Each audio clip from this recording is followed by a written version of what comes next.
Hai, assalamualaikum guys. Podcaster pagi sepanjang masa. Ini jam 8, standby dari jam 7. Ini luar biasa banget. Ada di Pendopo, menikmati pagi hari yang dimana gue juga jarang banget menikmati suasana pagi di rumah gue sendiri. Nah, ini gue hadirkan ini salah satu band dari Yogyakarta. Ini lagunya gue suka, makanya langsung gue undang ke Pendopo gue untuk ngobrol-ngobrol. Di sini ada Karena Mereka. Apa kabar? Ala-ala kayak podcast pada umumnya gini ya. Ini mereka sengaja datang tadi malam ya, mendarat ya? Iya, tadi malam. Mendarat, kemudian nginep, sekarang ke sini. Iya, sampai Bekasi. Di tengah-tengah jadwal padatnya. Ini pertama kali ke Bekasi emang? Kemarin baru aja ke Bekasi juga sih. Beneran? Iya. Toh gitu kemarin aja ke sini. Ini jadi karena mereka tuh band, maksudnya masih indie. Indie sih. Indie ya? Indie. Dari, datangin itu loh. Berarti lu sampai mau dapat jodoh sini. Wah, udah barusan nikah aku, Mas. Oh beneran? Iya. Beneran? Iya. Baru kemarin Sabtu itu. Bohong lu? Bener. Ini hari Selasa. Ini hari Selasa. Ya. Sabtu kemarin? Sabtu kemarin. Bohongan lu? Sumpah. Beneran? Iya. Bentar, maaf. Masih bawa sampo. Beneran Sabtu kemarin banget? Sabtu kemarin. Wih, kok nggak ngundang-undang? Aduh. Di Kulon Progo? Di Kulon Progo. Oh gitu, siapa perempuan beruntung itu? Dia asli Probolinggo sih, namanya Intan. Intan ya, langsung disebutin. Intan pasti mesem-mesem, aku disebutin namanya. Ini ada Mas Herda, ini Mas Tenot, kemudian Fafa. Di Kulon Progo berdiri awal Karena Mereka itu? Iya, di Kulon Progo. Itu apa sih, ini teman nongkrong, teman SMA atau teman kuliah itu gimana sih? Oh, kalau dulu awalnya sih teman sekolah gitu. Jadi Ini angkatan? Enggak, ini teman-teman ini datangnya akhir sih. Kalau Mas Fafa baru 2002 kemarin. Terus Mas Peno 2014. Kalau kita sih Karena Mereka ini berdiri tahun 2010. Nah, 2010 itu siapa saja dulu? Dulu aku, Mas Roland sama Mas Chandra. Teman sekolah? Ya, teman antar sekolah lebih tepatnya. Jadi antar sekolah gitu, terus punya satu tongkrongan. Nah, terus disitulah terbentuk Karena Mereka itu. Ini namanya tuh unik banget ya. Gue begini, ini bener nama bandnya Karena Mereka. Kayak kalimat apa gitu, Karena Mereka ya terus. Kenapa Karena Mereka? Kalau dulu sih karena sering ini ya Mas, kita kan adanya popang. Jadi tahun-tahun 2010 itu dulunya banyak band-band popang yang kayak memberi nama band mereka itu bahasa Indonesia gitu. Iya. Gitu. Terus ya kita bikinlah Karena Mereka ini karena dulu ini teman-teman tongkrongan itu. Oke. Ya, di zaman itu nama-nama band lainnya apa aja sih? Kalau setauku dulu ada band Bekasi juga namanya Jenderal Kancil gitu. Jenderal Kancil masih masuk. Gue tahu. Terus ada Semut Merah. Masih masuk. Ada Sandal Jepit. Masih masuk. Iya, nama barang, nama benda gitu ya. Terus ya kita lalu Karena Mereka tuh kayak nggak tahu gitu. Sorry ya. Jenderal Kancil, ada Jenderal Kancil, Sandal Jepit ada gitu. Ada sosoknya lah gitu. Karena Mereka tuh kayak kalimat imbuhan gitu atau apa gitu, kayak kalimat gak komplit gitu. Karena dulunya kan tongkrongan ini banyak ya, tongkrongan antar sekolah itu. Terus kita ayo usul gitu. Terus ada yang jawab Karena Mereka gitu aja, karena mereka yang dimaksud itu ya orang-orang tongkrongan waktu itu.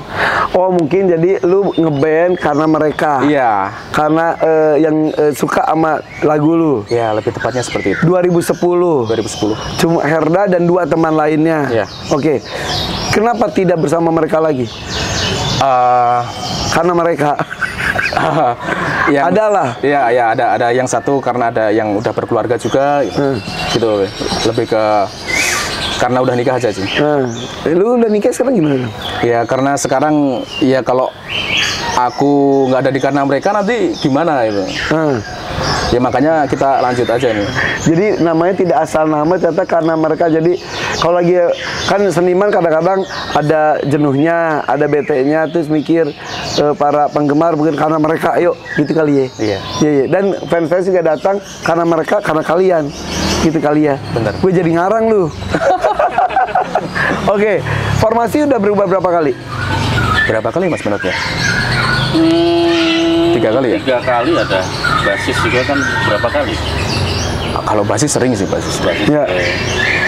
Kalau aku di 2014 tuh nambah sih sebenarnya. Oke, dari 2010 bertiga itu, Tiga terus nambah Mas Penot satu. nambah satu, gitaris. Gitaris. Sampai sekarang kalau Mas Papa ngeganti sih dia. Nah, awalnya, lu drummer kan ya? 2021, 22 ya. Berarti baru dong ya? Baru. Termasuk yang paling baru. 2 tahun, 2 Ya, ya, ya, ya. Tapi ya itu namanya pemainnya boleh beda-beda, tapi karena merekanya tetap satu Masih ya. sama ya. Ada perubahan nggak sih jenis musik? Tadi apa? Popang. Popang. Berubah nggak sampai sekarang? Nggak ada sih, belum berubah. Kenapa? Jangan berubah. Jangan berubah. Kenapa lu milihnya popang? Karena dulu senengnya ini kan waktu SMP sering main game di warnet itu kan, terus si operator warnetnya itu suka ngeplay musik itu. Akhirnya ya udah dicekoki itu. Iya iya iya. Gue juga kayak ngobrol sama kan kayak di pencarian bakat dangdut gitu. Kalau udah suka dangdut, ya dari kecil nyokap gue nyetelnya dangdut, bakal gue nyetel dangdut terus itu. Ini pun lu dicekokin sama si tukang warnet. Iya, operator warnet itu sih. Nempel, selera musiknya akhirnya ke situ. Iya, terus ya ngulik lebih lanjut pada akhirnya. Oke, ini semuanya Kulon Progo. Kulon Progo semua. Kulon Progo itu kok Jogja dan sekitar itu kok banyak banget seniman ya? Kenapa menurut lo kenapa? Ya, Lingkungannya? Apa? Iya, lingkungan sih mungkin. Terbiasa dari kecil juga lingkungan pasti seniman, kalau nggak seni musik, karawitan, Iya. tari. Ya kenapa ya? Karena bisa dibilang Jogja punya istilah juga kota budaya kan. Artinya di situ itu apa ya, budaya lama maupun yang baru itu emang masih ini, Iya iya iya. masih terjaga itu. Iya iya iya iya. Dan itu bagus, lestari jadinya ya. Ya, lestari. Iya iya. Lu nyadar dan nyangka nggak sih ternyata dari iseng, pasti awalnya iseng dong, ngumpul bikin genjreng bikin lagu. Terus tiba-tiba lama-lama, wih, orang boleh nyanyiin lagu lu. Tiba-tiba lu konser tiba-tiba jadi penuh, tiba-tiba jadi bintang gitu. Itu ngalir aja. Ngalir sih karena seneng aja dari kemarin. Kemarin hari Senin. Enggak. Enggak, dari dulu maksudnya. Dari dulu senang, terus kita nyoba sesuatu yang baru terus gitu. Oke. Jadi total sudah ada berapa karya atau berapa album? Kalau untuk lagu kurang lebih sampai saat ini hampir 70 ya. 70? Hampir 70. Dari tahun 2010 itu? Dari 2010 ada 4 album. 4 album? Ya, 4 album segitu. Single yang lain single. Single ya, yang dialbumin 4. Sisanya single. Ya, Wow. Tapi jalur indie. jalur indie. Emang asik ya jalur indie tuh? Gimana ya Mas ya, karena kan kita tinggal di sana ya, di Kulon Progo gitu kan, kayak mungkin relasi, terus akses kita juga mungkin terbatas di sana, jadi kita sebisa mungkin ya ngedein dari sana aja gitu. Ya. Kalau zaman sekarang kan platform udah banyak, semua orang bisa bikin. Jadi semua orang bisa bikin label, semua orang bisa bikin jadi produser, semua orang bisa ngerekam, semua orang bisa bikin klip. Kalau zaman dulu kan tahun 2010 itu masih susah kan? Dulu masih zamannya ini. Kalau sekarang kan kalau lagu itu udah bisa diupload di Spotify. Iya, itu terus dia, gitu kan. itu dia. Kalau kita dulunya masih di ini Reverb Nation itu kalau tahu. Tahu. Reverb Nation, SoundCloud. Zaman warnet juga. Iya, zaman Jawa Barat warnet. juga. Zaman masih ada MySpace. MySpace. Iya. Ini perjuangan sampai titik ini ya. Iya. Nah, kenapa katanya lu pas bikin album itu kan perlu dana juga ya? Iya, awalnya dulu. Tahun ini kan 2014. Album pertama kita.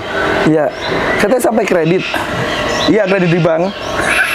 Karena kan Emang kita Bang bisa ngasih ya dengan alasan buat bikin album? enggak. Mengajukan kan biasanya buat beli tanah, buat usaha, Iya. buat bikin album gitu. Ya tetap Usaha juga ya. usaha juga, Iya, usaha benar. bikin album ya. Ya juga sih. Bisa ya? Dulu enggak sih, 2014 kan kita masih lulus sekolah, terus dari segi perbudgetan juga kita masih kurang. Pada akhirnya kita coba ajuin ke bank, pinjem usaha temen, sablon gitu. Iya, di daerah sana juga banyak usaha sablon, distro dan lain-lain. Ya.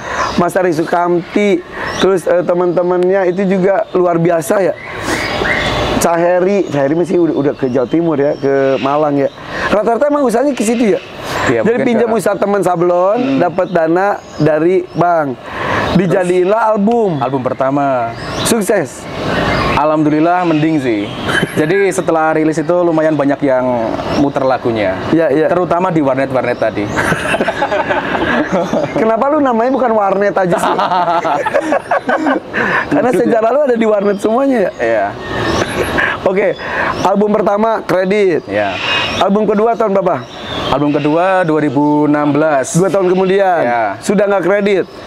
Lumayan udah dapet ini sih pundi-pundi dari manggung sama merchandise. Jadi yang pertama aja udah balik modal.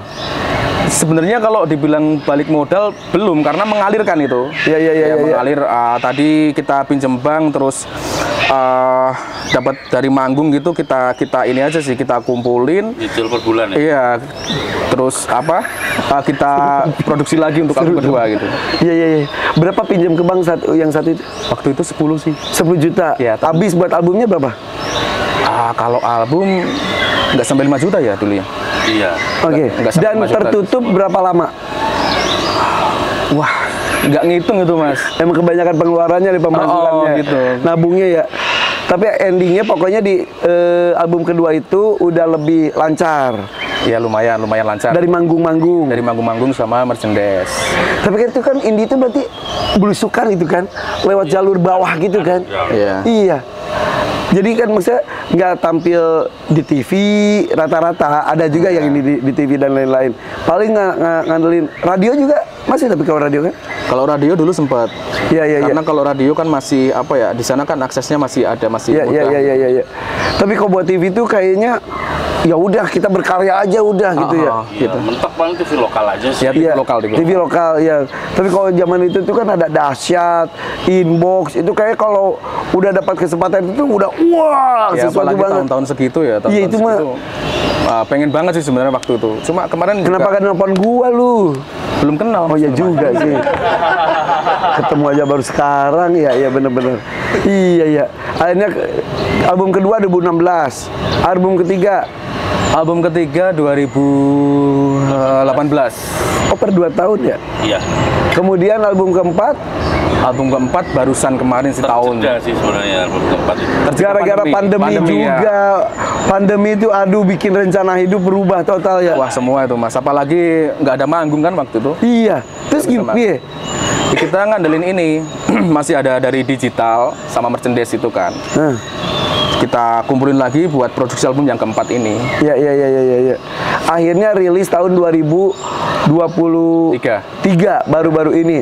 Makanya Fafa sudah gabung di situ. Nah, yang membuat gue tertarik sama karena mereka itu adalah lagu Ayah Ibu. Saat nanti kan ku gantikan tugasmu ayah. Jadi suatu saat nih, gue di jalan kan gue banyak di jalannya ya, banyak di jalan dan di tempat kerja. Di rumah itu sangat jarang.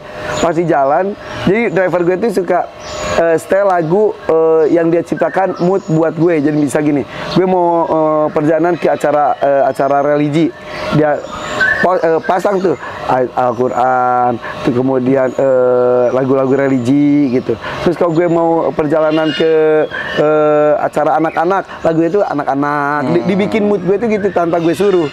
Tiba-tiba di jalan dia setel lagu Ayah Ibu, gue gini. Ini siapa sih nyanyi? Gue dengerin. Nah saat itu pas kebetulan gue pencipta lagu juga loh. Gue lagi belajar nyiptain lagu. Saat itu gue tuh lagi nyiptain lagu buat anak gue, anak lelakiku judulnya. Merindukanmu setiap waktu. Nah gue tuh tiba-tiba sopir gue pasang lagu itu Ayah Ibu. Coba ulang. Gue minta ulang berkali-kali. Gue dengerin aja. Ini gila ya. Liriknya tuh simple, sepenuh hati, tapi dalam gitu. Terus tiba-tiba driver gue ngomong gini, ini kayaknya Jalu nyanyi lagu ini bagus ya. Jalu itu anak gue nomor 4 yang tadi gue kenalin. Iya ya, susah gue bilang nada lu kan susah banget ya, tinggi banget. Akhirnya gue pas pulang ketemu Jalu, coba kamu cover lagu ini bisa nggak? Susah ya, aku juga nggak tahu lagunya. Ya udah coba aja.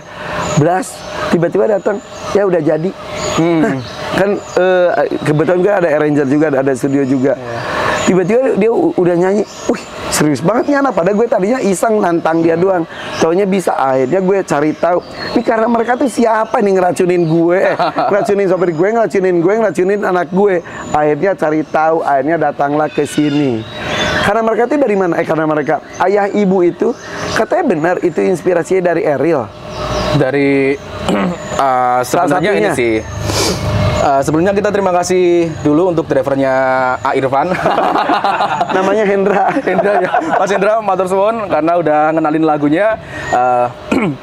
Jadi ceritanya di pandemi itu karena mereka jarang manggung, terus kita nggak punya pendapatan kan. Di saat itu pula ibu saya terkena gejala stroke gitu, terus ibu saya nggak kerja. Pada akhirnya yang membackup keuangan keluarga saya, karena saya cowok yang tinggal di rumah itu sama bapak ya. Oke, ibu sebelumnya bekerja Ya, sebagai maaf. dulu ini sih punya usaha bikin mie gitu. Oke. Karena kondisi kesehatannya menurun. Terus nggak kerja Oke. gitu. Di Terus- pandemi pula. Iya, di pandemi pula gitu. Sorry gue silau. Sini ya. Terus. Gitu, terus kayak apa ya, titik terendah di hidup gitu loh. Terus aku coba bikin lagu ya menceritakan tentang orang tua. Aku tuh cuma kadang heran gitu kan, gimana sih seorang ayah itu bisa apa, kuat menghidupi keluarga. Kok kayaknya bapakku tuh nggak pernah mengeluh gitu. Aku baru aja kena seperti itu, kayak udah kok kayaknya berat banget gitu. Nah, terus aku bikin nada gitu kan, bikin nada yang ceritanya tentang orang tua itu. Di saat itu juga aku lagi searching ini di explore Instagram, itu muncul yang berita Ridwan Kamil mencari anaknya yang Iya. tenggelam hilang di Swiss. Terus di situ muncul puisi kan, puisi yang pada intinya itu si Ariel ini seakan-akan masih hidup, ngobrol sama Pak Ridwan Kamil, bilang ya nggak usah khawatir, di sini Ariel bisa berenang seperti yang ayah ajarkan dulu. Cuma dari kata-kata itu sih terus aku Gue baca kembangkan juga ya. itu karya orang juga kan ya. Kayaknya iya sih. Yang ya kan banyak yang berempati dengan bikin ada lukisan, ada bikin puisi, postingan video atau apa banyak, dan itu saat itu dukanya itu berasa itu tidak hanya di keluarga Pak Ridwan Kamil, kita semua Iya, merasakan. ikut merasakan dari kata-kata itu. Iya, dari kata-kata itu terus aku kembangin gitu. Maka jadilah itu lagu Ayah Ibu itu. Berapa lama lu ciptain? 1 hari itu. 1 hari udah jadi apa? Ya kerangkanya. Iya. Dan lu manggil emang ayah ibu ke orang tua? Gimana? Orang tua kamu manggilnya ayah ibu atau papa mama atau bapak Enggak, bapak mama. mama? Iya. Kenapa lu ciptanya ayah ibu? Karena waktu itu mungkin mikirnya yang lebih ini ya, lebih universal, Umum. ya, lebih umum. Indonesia. Iya. Berarti dalam banget itu. Ya, itu tadi ceritanya. Iya. Lumayan aku ngerasainnya ya itulah jadi titik terendah Oke. di hidup. Tapi ibu sudah sehat ya? Alhamdulillah sekarang udah sehat, cuma tetap tubuh yang bagian kanan tuh agak lemah. Oke. Usia berapa emang ibu? Ibu 58. Oke. Kalau bapak kemarin barusan meninggal juga ya. Nah, kapan?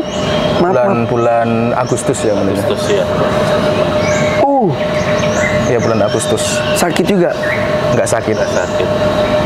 Tiba-tiba ya, tiba-tiba aja mendadak. Jadi malamnya kan kita masih manggung di Jepara, terus di sana kan aku ketemu Pak D di sana gitu kan. Aku masih kabar-kabaran itu sama grup keluarga gitu kan. Bapak masih bales juga. Terus paginya, nah itu dapat kabar masuk rumah sakit. Tiba-tiba. Ya habis mandi terus pakai handuk pingsan. Innalillahi wa inna ilaihi raji'un.